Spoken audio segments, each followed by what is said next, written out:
الحمد لله رب العالمين والصلاة والسلام على أشرف الأنبياء والمرسلين وعلى آله وصحبه ومن تبعهم بإحسان إلى يوم العظيم. سب سے پہلے میں آپ تمام دوستوں کا شکر گزار ہوں کہ آپ نے آج ہماری اس مجلس کو رونق بخشی، ہمارے گھر کو رونق بخشی اور قرآن کریم کی اس نورانی محفل اور نورانی ماحول کو چار چاند لگائے. خاص طور پر میں حضرت مولانا سعید یوسف صاحب کا، مولانا عبداللہ شاہ مظہر صاحب کا، جناب قاری انوار الحسن صاحب کا، جناب سلمان گیلانی صاحب کا شکر گزار ہوں کہ انہوں نے طویل سفر کر کے اور اپنے مساجد کی رواں تراویح اور ختم قرآن کو چھوڑ کر اس کا ملتوی کیا اور یہاں آئے اور انہوں نے ہماری اس محفل کے رونق کو بالا کیا ہے. اللہ رب العزت ہمارے اس محفل کو اور مجلس کو قبول فرمائے. آمین یا رب. اور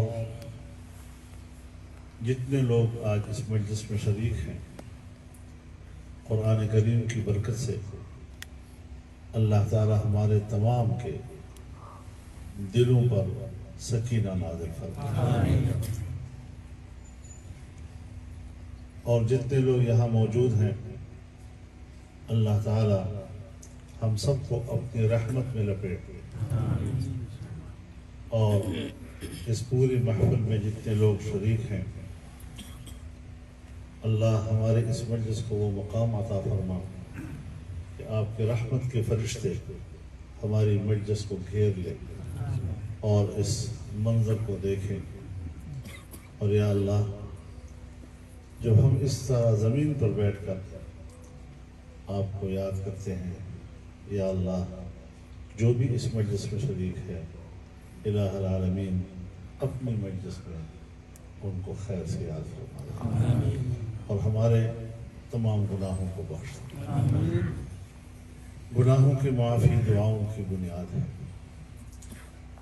اگر اس رمضان مبارک میں رمضان گزر جائے اور کوئی اس رمضان میں اپنے گناہ اللہ سے نہ بخشوا سکے تو اس کے لیے جبریل امین نے بد دعا کی ہے اور رسول اللہ صلی اللہ علیہ وسلم نے آمین کہا. اللہ تعالی ہمیں اس بد دعا سے محفوظ فرمائے اور اس مہینے میں رب العزت پوری امت کے گناہ معاف فرمائے.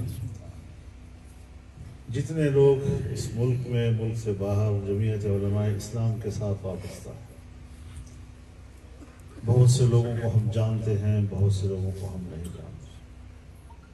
بہت سے لوگ جماعت کے اندر ذمہ دار حیثیت رکھتے ہیں، بہت سے لوگ رضاکار کے طور پر جماعت کے ساتھ ہوتے ہیں. مرد بھی ہیں، خواتین بھی ہیں، بزرگ بھی ہیں، جوان بھی ہیں، بچے بھی ہیں. جتنے لوگ ہمارے اکابرین کی اس جماعت سے منسوب ہیں، جہاں جہاں جس حیثیت پہ منسوب ہیں، آپ دعا فرمائیں کہ اللہ تعالیٰ ان کی زندگیوں میں برکت عطا فرمائے، ان کے گھروں پر اللہ تعالیٰ رحمت کا نزول فرمائے اور ان کے گھروں کو اللہ دین کے انوار سے بھر دے اور ان کی زندگیوں کو قبول فرمائے. جمعیت علماء اسلام کے لیے دعا کریں کہ اللہ اس جماعت کو قبول فرمائے. ہم درخواست کرتے ہیں اللہ سے ہماری جماعت کو قبول کریں اور یا اللہ اسے تمام لوگوں کے دلوں میں اس کو مقبول جماعت بنا. یا اللہ اس جماعت کو قلوب کا مہوا بنا اور اس جماعت کے مستقبل کو روشن فرما. کامیابیوں سے ہمیں سرفراز فرما. باطل قوتوں کے مقابلے میں ہمیں فتح اور کامرانی نصیب فرما. آزمائشوں سے یا اللہ ہماری حفاظت فرما اور جن آزمائشوں میں ہم گھرے ہوئے ہیں یا اللہ ان سے سرخرویی کے ساتھ ہمیں ان آزمائشوں سے نکالا۔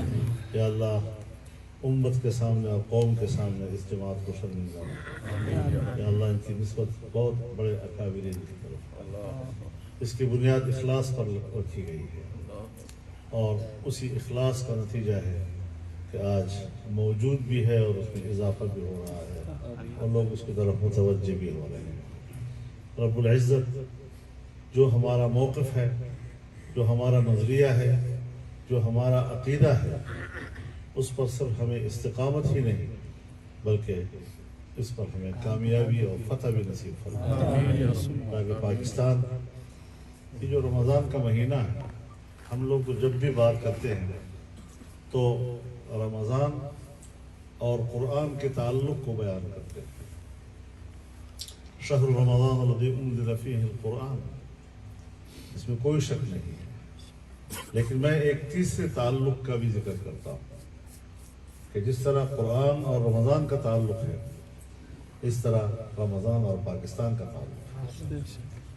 یہ پاکستان ہمیں رمضان کے مہینے میں ملا ہے، اور سب سے زیادہ حق قرآن کا اس پاکستان کے اوپر ہے کہ جس کا نام لے کر جس مہینے میں ہم سمجھتے ہیں کہ ہمیں اللہ تعالیٰ نے یہ وطن عطا کیا تھا، اگر اس میں قرآن نہیں ہے تو پھر اس کا معنی یہ ہے کہ ہم نے اس ملک کے شکر کا حق ادا نہیں کیا، ہم ناشکرے ہیں۔ ہماری ریاست اور ریاست کے ذمہ دار ناشکرے ہیں، وہ کفر سے معروف ہیں، وہ مغرب سے معروف ہیں، اور ہم نے تہیہ کیا ہے کہ ہم نے ایک اللہ کی عبادت کرنی ہے اور اللہ کے علاوہ کسی کو خدا نہیں ماننا، اور مغرب کی تہذیب کے ساتھ ہمیں لڑنا ہے۔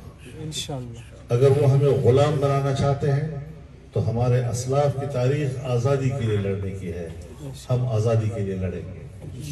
ہم ان کے ساتھ دوستی کا انکار نہیں کرتے، لیکن ہم ان کی غلامی کا انکار کرتے ہیں، اور اس کے لیے ہمیں اپنے بھرپور جدوجہد کے ساتھ آگے بڑھنا ہے۔ مدارس ہمارے علوم کی بنیاد ہے، ہمارے عقائد کی بنیاد ہے، ہمارے تہذیب کی پشت پناہ ہے، اسی لیے ان کا خاتمہ چاہتے ہیں۔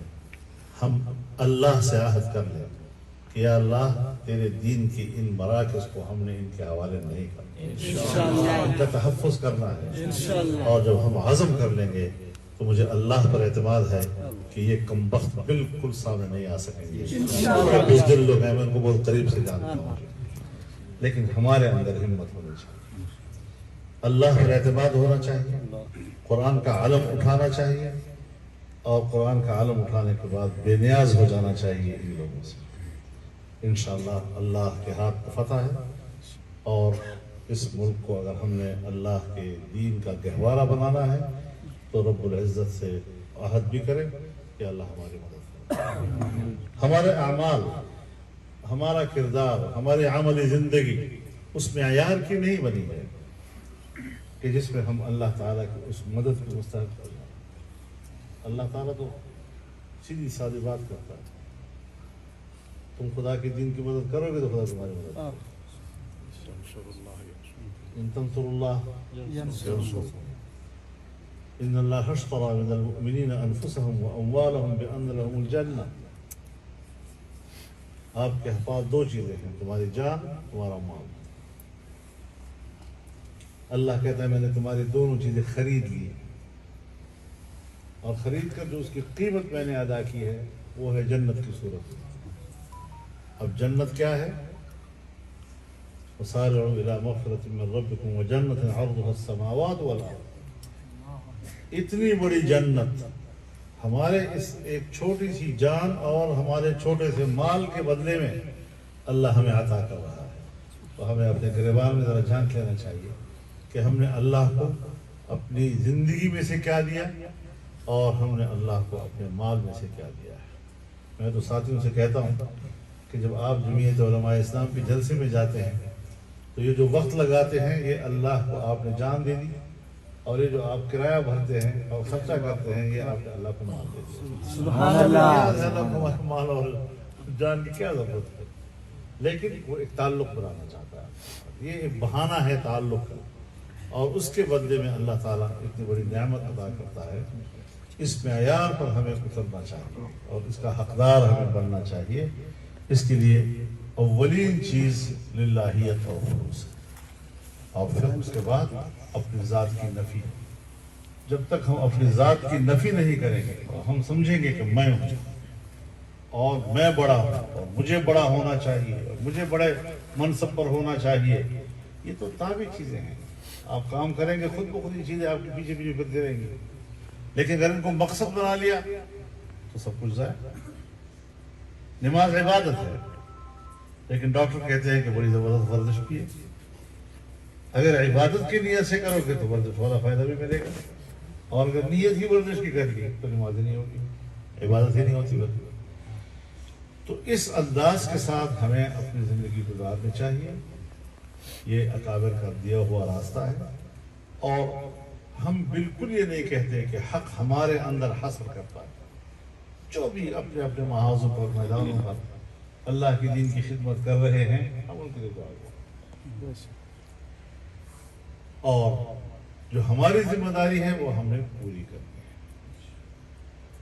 تو اس اعتبار سے ہمارے اپنے اندر ایک خود اعتمادی ہونی چاہیے، اور اللہ کی ذات پر ہمارا بھروسہ ہونا چاہیے، اور اس کام میں ہمیں جت جانا چاہیے اور کوئی پرواہ نہیں کرنی چاہیے۔ آج اس مقام پر اگر جماعت پہنچی ہے کہ پاکستان کی ایک بڑی سیاسی قوت کہلاتی ہے، تو یہ آپ کارکنوں کی محنتوں اور قربانیوں کے نتیجے میں۔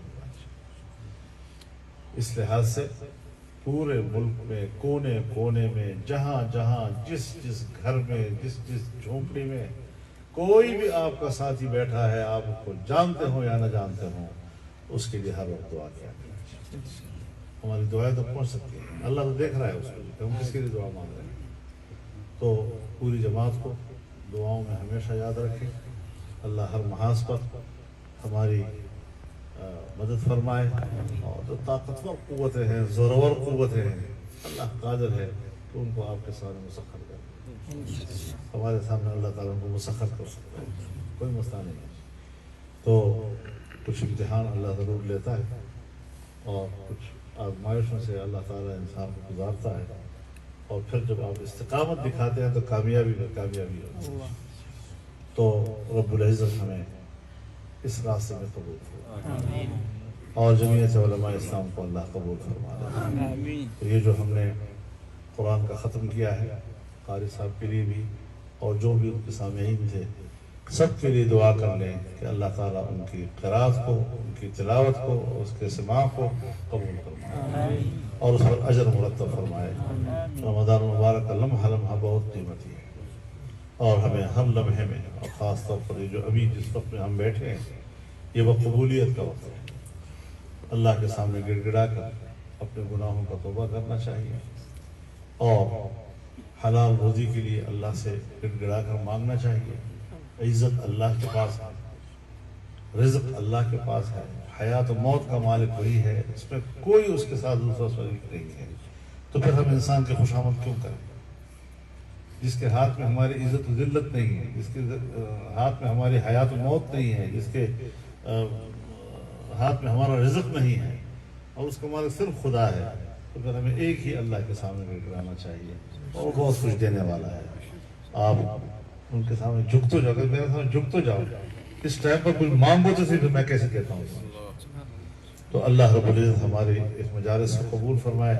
انشاءاللہ العزیز یہ دن گزر جائیں گے رمضان المبارک کے، پھر ذرا اگلا ماحول آئے گا، اور ہم ابھی اعلان کرتے ہیں کہ ہم میدان میں تھے، میدان میں ہیں، اور انشاءاللہ انشاءاللہ پہلے سے بہتر طاقت کے ساتھ انشاءاللہ ہمیں میدان میں دیکھیں گے انشاءاللہ۔ جب ہم بالکل تنہا تھے تب بھی پورے ملک کی سیاست پر ہم چھائے ہوئے تھے، اور اب بھی اگر کوئی اکا دکا ادھر ادھر ہوتا ہے تو پرواہ نہ کیجیے، یہ کوئی معیار نہیں ہے ہمارے لیے۔ اللہ رب العزت سب کو ہدایت نصیب فرمائے، اور پوری قوم کو اللہ تعالیٰ مغفرت نصیب فرمائے، اور پوری امت کے لیے دعا کریں۔ آج کشمیر کا جو سودا ہو رہا ہے، اور جس طرح کشمیریوں کو ہم نے دشمنوں کے رحم و کرم پہ چھوڑ دیا ہے، اور ایک قوم کے مستقبل کا فیصلہ منافقت کے ساتھ ہم کر رہے ہیں، چوری چھپے کر رہے ہیں۔ آج پاکستان کی معیشت تباہ ہو چکی ہے، اور تباہی کا عالم یہ ہے کہ آج ہم دشمن کے ساتھ لڑنے کی پوزیشن میں نہیں رہے۔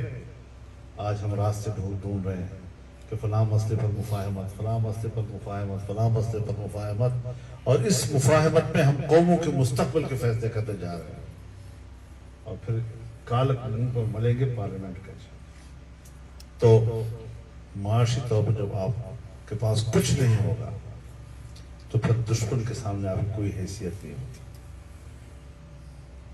قوم کو جھوٹ بولا جا رہا ہے کہ ہندوستان بات کرنا چاہتا ہے، نہیں، ہم ترلے کرنے کی طرف جا رہے ہیں۔ ہماری پوزیشن کمزور ہو گئی ہے، ہماری معیشت تباہ ہو گئی ہے، ہم اس قابل نہیں ہے کہ 24 گھنٹے کی جنگ لڑ سکے، اس لیے ہمیں مفاہمت کی طرف جانا پڑ رہا ہے، لیکن قوموں کے سودے کے اوپر۔ لہٰذا اس صورتحال میں بھی ہمیں جاگنا ہے، اپنا موقف دینا ہے۔ انشاءاللہ رمضان کے بعد پوری جماعت کو بلائیں گے، اور یہ جو چیزیں چل رہی ہیں، اور میں یہ بھی بتا دوں آپ کو کہ یہ سارا کام جو اس وقت خطے میں ہو رہا ہے، اگر ہمارے پاس کوئی ایک معتبر پارلیمنٹ ہوتی، اگر ہمارے پاس کوئی معتبر سیاسی قیادت ہوتی، تو فوج کا سربراہ آج 35 اینکروں کو بلا کر یہ فلسفہ ان کے سامنے نہ رکھتا ہے۔ اس میں صلاحیت ہی نہیں ہے، یہاں سیاست ہی ختم ہو چکی ہے۔ لہذا پاکستان کے اندر عوام کی نمائندہ قیادت جس پر قوم اعتماد کرے، اس کو ہمیں آگے لانا ہے، اس کے لیے ہم نے محنت کرنی ہے۔ ہم اگر جمہوریت کی بات کرتے ہیں، پارلیمنٹ کی بات کرتے ہیں، آئین کی بات کرتے ہیں، قانون کی بات کرتے ہیں، تو پھر اس کی جو تقاضے ہیں وہ پورے کرنے ہیں۔ اس میں پھر دھاندلی نہیں چلے گی، اس میں پھر پیمانی نہیں چلے گی، اس میں پھر زور زبردستی نہیں چلے گی، اس میں پھر جبر نہیں چلے گا، بلکہ اس کو اسی راستوں پہ ہم نے استوار کرنا ہے جس کے ہم نے حلف اٹھائے، جس پر ہم نے عہد کیے۔ تو انشاءاللہ العزیز یہ ساری صورتحال ہمارے نظر میں ہے، اور مسلسل ہم ان صورتحال پر نظر رکھے ہوئے ہیں، اور یہ تھوڑی سی میں نے اشارے سے آپ کی اس مجلس کا فائدہ اٹھا کر بات کہہ دی ہے، انشاءاللہ پہنچ جائے گی جہاں تک پہنچنی ہے۔ سبحان اللہ، اندازہ پڑ جائے گا کہ ہمیں ہر چیز پہ نظر ہے انشاءاللہ۔ چوری چھپے جو ہے آپ قوم سے دھوکہ نہیں کر سکیں گے انشاءاللہ۔ اللہ تعالیٰ ہماری مدد فرمائے، اور تمام مظلوموں کے لیے میں نے تو ہمیشہ ایک بات کہی ہے، کیا پاگل ہو گئے ہیں لوگ، اسرائیل کو تسلیم کرو، تسلیم کرو، تسلیم کرو۔ اب اسرائیل کا ہونا بعد میں ہے، پہلے تو فلسطین کو اپنی زمین دو، پہلے تو فلسطین کو تسلیم کرو، اس کی مملکت کو تسلیم کرو۔ تو دنیا الٹی ہو گئی ہے، عنوانات تبدیل ہو گئے ہیں، ترجیحات بدل گئے ہیں، کیوں؟